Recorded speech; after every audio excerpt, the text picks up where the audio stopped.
በህወሓት በኩል ከቀረበው አጀንዳ መካከል አንዱ ከፋኖ ጋራ በአንድ ላይ የምንሰራበትን ሁኔታ ፍጠሩልን ነው ያለው።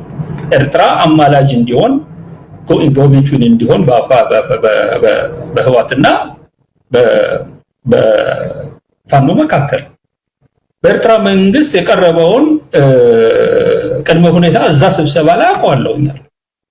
ይሄን ለማድረግ እኛ እንሞክራለን እንጥራለን። ግን አንድ በጣም አስቸጋሪ ሁኔታ አለ።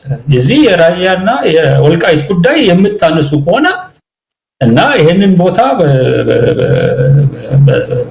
በጉልበት በምናምን እንቆጣጠራለን የምትሉ ከሆነ የአማራ ፋኖ እንዲህ አይነቱን ነገር ፈጽሞ ስለማይቀበል ገና የማገናኘቱ ሙከራ ሳናደርግ መልሱን ልንነግራቸው እንችላለን፣ አይቻልም ነው ያሏቸው።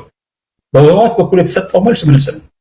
እኛ ከነዚህ ቦታዎች የበለጠ የህልውና አደጋ ውስጥ የጨመረን አገዛዝ አለ። ይሄንን አገዛዝ በማንጠር ላይ እንተባበራለን። በእነዚህ ቦታዎች ላይ ዩኒላተራል የሆነ ወታደራዊ እንቅስቃሴና እርምጃ አናደርግም ብለው ለኤርትራ መንግስት ቃል ገብተዋል። እኔ ይሄንን በመረጃ ደረጃ ነው ማቀው ነው ሰጥ ያለው ከሚገናኟቸው አሁን በቅርቡ ከሚገናኟቸው የፋኖ አካላት ጋር እንዲህ አይነቱን ነገር ተነጋግረዋል። ይሄ ኢትዮጵያ ውስጥ አብይ ተወግዶ ሰላምና መረጋጋት የሚፈጠርበት ሰዓት ላይ በውይይት የሚፈታ አጀንዳ ነው የሚል አቋም ወስደዋል። ስለዚህ ለኔ ይሄ በቂ ነው።